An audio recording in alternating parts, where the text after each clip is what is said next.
जय हिंद साथियों, स्वागत है आप सभी का हमारे एक और नए इंपॉर्टेंट वीडियो में। तो साथियों, यदि आप भी एक पेंशनधारी हैं तो आप लोगों के लिए वीडियो बहुत ही इंपॉर्टेंट होने वाली है, क्योंकि आज की इस वीडियो के माध्यम से हम आपको बताएंगे जो आपकी पेंशन में बढ़ोतरी हुई है और साथ में आपके डीए में भी बड़ा बदलाव हुआ है, यानी महंगाई भत्ते में भी कुछ बदलाव हुआ है। तो पूरी जानकारी आपको बताएंगे और साथ ही आपको बताएंगे इस माह की पेंशन आपकी कब आएगी आपके खाते में, और इससे जुड़े EPS 95 पेंशन के 8 नए बदलाव भी इस वीडियो में हम डिस्कस करने वाले हैं। बस वीडियो पर आपको एंड तक बने रहना होगा और साथ ही अगर चैनल पर पहली बार आए चैनल को सब्सक्राइब जरूर कर लीजिएगा, क्योंकि इस तरह की इंपॉर्टेंट अपडेट लगातार इस चैनल पर आती रहती है। तो फटाफट वीडियो को शुरू करते हैं और जो ब्रेकिंग न्यूज़ निकल कर आ रही है उसके बारे में आपको पूरी जानकारी देते हैं। सबसे पहले जैसा कि आप लोग स्क्रीन पर देख पा रहे होंगे, भारत में पेंशन और महंगाई भत्ता यानी डियरनेस अलाउंस, जिसको आप लोग कहते हैं डीए, करोड़ों कर्मचारी और पेंशनर्स के लिए जीवन का एक अहम हिस्सा बन चुका है। खासतौर पर EPS 95 यानी एम्प्लॉयज़ पेंशन स्कीम 1995 के तहत रिटायर हुए कर्मचारियों की लंबे समय से मांग थी कि पेंशन राशि अब बढ़ा दी जाए, भुगतान प्रक्रिया आसान बने और महंगाई भत्ते में भी सुधार हो। तो 2025 में सरकार और EPFO ने कई सारे बड़े बदलाव किए हैं, जिनका सीधा फायदा पेंशनर्स को मिलने वाला है। बहुत सारे लाखों पेंशनर्स को इसका लाभ मिलेगा।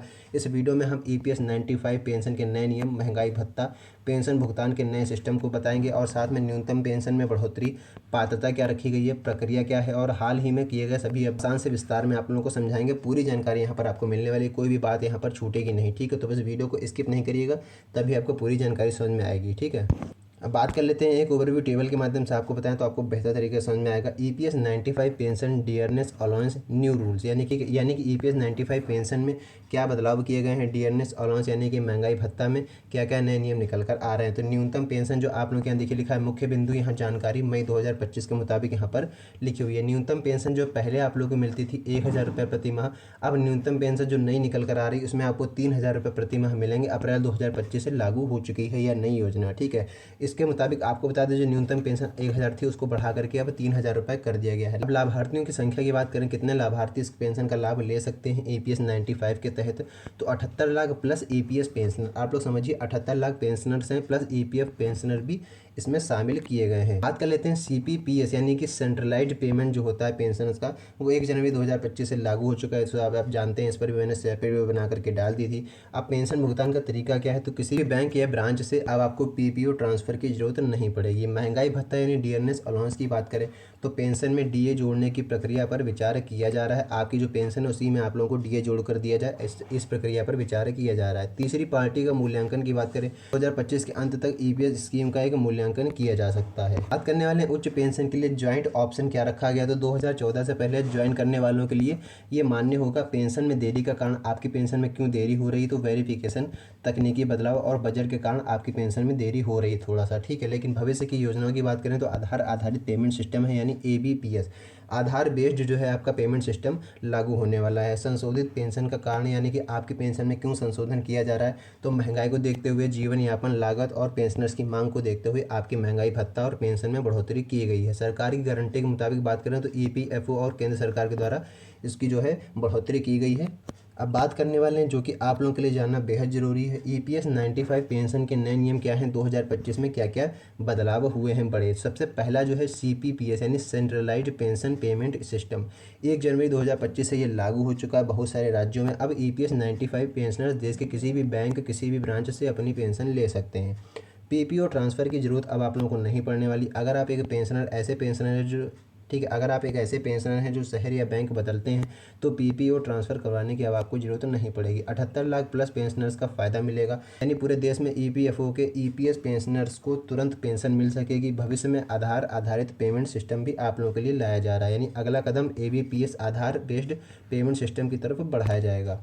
अगली बात करते हैं न्यूनतम पेंशन में बढ़ोतरी कितनी की गई है। तो पहले आप लोग जानते हैं, पहले आप लोगों को न्यूनतम EPS के तहत पेंशन जो है वो 1000 रुपये प्रति माह मिलती थी। अब अप्रैल 2025 से न्यूनतम पेंशन को बढ़ा करके 1000 से अब 3000 रुपये प्रति माह कर दिया गया। लाभार्थियों की बात करें तो 60 लाख से ज़्यादा पेंशनर्स को इसका सीधा लाभ मिलने वाला है। कारण की बात करें, यानी कि क्यों आपकी पेंशन में संशोधन किया गया है, तो महंगाई, जीवन यापन लागत और पेंशनर्स की मांग को देखते हुए पेंशनर्स और महंगाई भत्ते में बढ़ोतरी की गई है। बात करते हैं पेंशन भुगतान की प्रक्रिया में सुधार, क्या क्या सुधार किए गए हैं। तो CPPS के तहत तुरंत पेंशन क्रेडिट मिलेगा, यानी जैसे ही पेंशन रिलीज होगी आप लोगों की तुरंत बैंक खाते में आ जाएगी।